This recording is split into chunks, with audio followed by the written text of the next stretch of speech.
Hi, I'm Bartosz from Cyrus. Today it's not only me talking. I'm actually joined by my renowned fellow colleagues from Cyrus. Guys, please introduce yourselves. Hi, I'm David Patching. I'm Marketing Director at Cyrus. I've been working in the audio industry for about 20 years now. Hi, I'm Harry Williamson, Head of Research and Development at Cyrus. Hi, I'm Stuart McGregor. I've been working in the audio industry far too long and have been with Cyrus since about 1992 in various roles. Currently, I'm consultant engineer to R&D. Thanks for finding the time to do this with me. We are going to talk about the notion of sound quality. It is such a broad, complex and sometimes contentious subject that one video won't do it justice. So instead, we are planning to shoot a number of videos, each focusing on one aspect that we all consider important. We actually had a short brainstorming session earlier on to identify a few key aspects that we all pay attention to. However, as we all listen to different kinds of music and come from different backgrounds, we all look at those from slightly different perspectives. The discussion that follows will hopefully explore these views in more detail. So how do we evaluate our systems? How do we define quality? When do we say that our hi-fi system sounds great?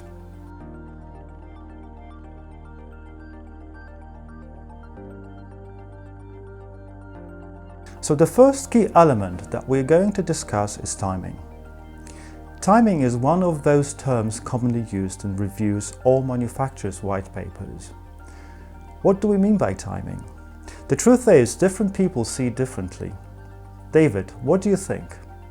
Timing is one of those really sort of misunderstood concepts. When we're talking about timing, we're not talking about things like electrical speed of conduction. That's really not the point of timing in any way, shape or form. It's more about how much control the electronics have over the entire frequency response of the loudspeakers. Because, as soon as one area of the frequency becomes more pronounced than another area of the frequency, it's as you explain, it can become blurred. One sound starts to become dominant. And that can affect the timing, that affects the rhythm, and that's when it can all start to fall apart. I can't agree more, David. Let me give you a practical example. Imagine you have a recording with several layers of instruments playing together. A big band jazz recording would be a good example. I particularly like Christian McBride's big band CD entitled Bringing It, especially the opening track, Getting to It. Do check it out if you're into jazz. This recording has several instruments placed close to each other, each of them having their complicated texture and location in space. On top of that, as the leader is a bassist, the rhythm section is particularly robust and evenly paced. Now, as there are many instruments in the recording, the reproduction of such a dense and complex recording becomes a challenge for the system. If timing is not resolved correctly, the sound might be smeared or blurred, less realistic and convincing, less intriguing and engaging, with corrupted spatial cues. Stuart, you're a key member of our listening panel. What are the bits that you listen for when you evaluate the duration of a product? For me, it's particularly how the different artists in a group are playing together. So it's not necessarily a given, because clearly those artists need to be playing well to start with. So in a transparent system, you can hear when they are. And it can apply to any musical genre.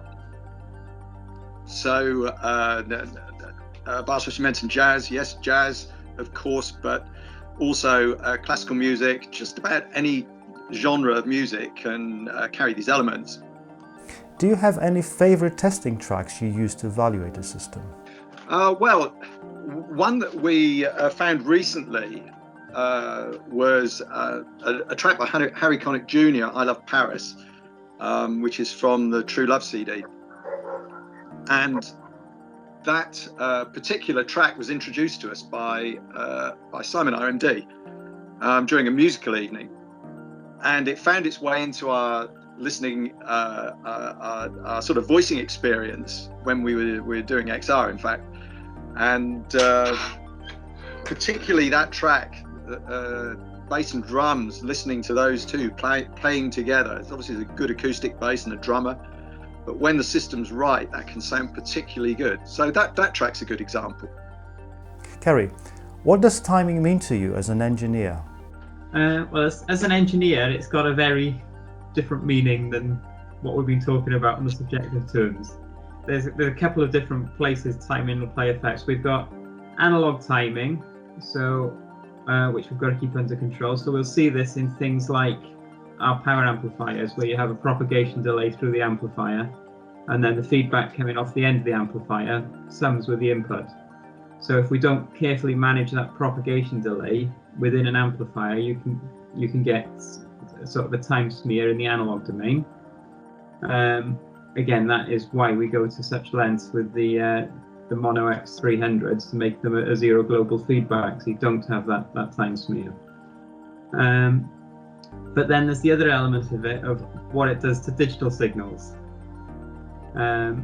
So in the digital domain, it's a very unnatural artifacts you get from timing errors. So it's something that you wouldn't see and experience in the real world. So it really does throw a bit of a curveball to our brains.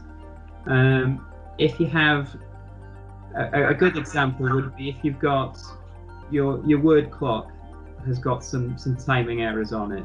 Instead of having your lead vocal in your track stood there bang center of the stage, they might be moving like this as they're singing, which can sound very distracting. So that's just one element of it. So that would be a relatively slow timing error. So you tend to see things like that when people have tried to crack the timing and introduce a PLL and haven't set it up properly. So that is when you most likely see those type of effects. But then more subtle effects. So that's that same thing, but more subtly, is what you get on impacts of notes. So the leading edge. So instead of it being a nice definite, there it is, you'll get that same wobble, but at a much faster rate. So instead of it being a very sharp edge, it's more of a gradual rise. So all of those elements pull into timing, and it's why it's so key to get timing right on a system. So we've come to the end of the video.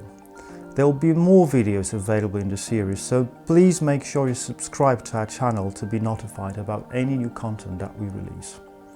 Thanks for watching, and see you next time.